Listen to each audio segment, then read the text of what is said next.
دار ته وختم غلام د هیچ چا نشم، دار ته وختم غلام د هیچ چا نشم، زمانې ته مې تاریخ د پښتو پرېښو. بسم الله الرحمن الرحیم. السلام علیکم. زه یم ستاسو ورور ستاسو ملګری نواب علي او تاسو دا وخت ګورئ خپرونه د ادب مرسته. نن زه یو ځل بیا تاسو ته ډېره موده پس د ادب مرسته مخ یم او دا هیله لرم چې ټول مینوال به ښاد او اباد وي. نن موږ ته لا ډېرې ګورې او درنې واورې شوي دي او موسم ډېر زیات خوندور هم دی او یخ هم دی. هر طرف ته د واورو سپین څادر خور شوی دی.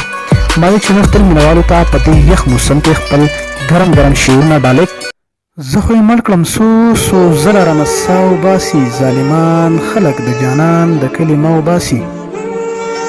زه خو یې مړ کړم څو ځله رانه ساه وباسي، ظالمان خلک د جانان د کلي مه وباسي. په خوشحالۍ او په خندا ورته راغلی ومه، په خوشحالۍ او په خندا ورته راغلی ومه، نن ترې ما واسي.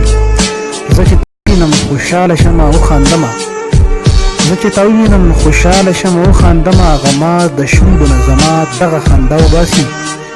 ما چې د زړه په سر لیکلی د چا نوم په وینو، ما چې د زړه په سر لیکلی د چا نوم په وینو، اخر د زړه نه مې هغه په کوم ګناه وباسي.